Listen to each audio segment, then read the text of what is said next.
The CEO had always been resistant to the idea of a family-arranged marriage, but the moment he saw his bride, his perspective changed instantly. He was completely enchanted by her. The next morning, as the woman was about to get out of bed, the CEO suddenly stopped her and pulled her into a tight embrace. But the woman was disappointed. He didn't even remember who she was. It turned out that when they were children, the CEO had once proposed to her. Years later, she had kept her promise and married him. They had only just gotten their marriage certificate when the CEO made it clear that their marriage was strictly a business arrangement. He had no romantic feelings for her and asked her not to interfere with his life. To her surprise, the woman didn't get angry. She simply told him that she was too busy to deal with him. The next day, the woman's grandfather came by to check on her. She gave him a vague answer, which led him to believe that the CEO was mistreating her. The CEO noticed the concerned look in his grandfather's eyes and felt guilty. To help them build a better relationship, the grandfather decided that the CEO should work as the woman's assistant. The CEO was not happy about this, but the woman told him to just do as he was told. Nothing more was required. The grandfather eagerly agreed. The CEO, however, was not pleased. He gathered a group of friends, planning to vent about the situation, but unexpectedly, the woman's younger brother showed up. He was not happy with his sister's husband and immediately started criticizing the CEO. He even threatened to tell his sister that the CEO was saying bad things about her.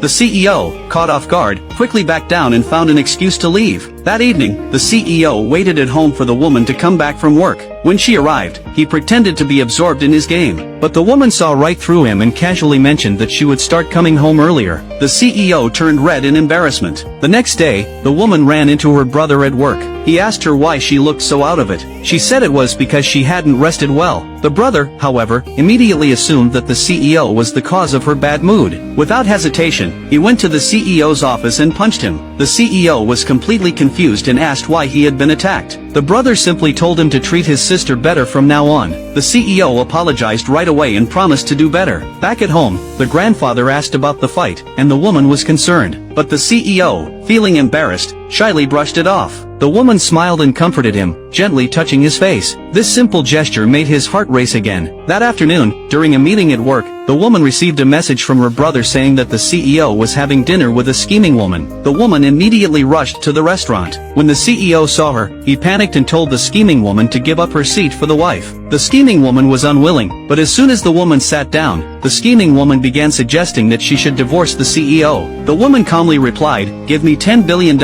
and then I'll think about it." The scheming woman was taken aback and said she didn't have that kind of money. The woman smiled and told her to come back when she had earned enough. Later that evening, back at home, the CEO confronted the woman and asked if she really wanted a divorce. The woman explained that she was just playing with the scheming woman's head.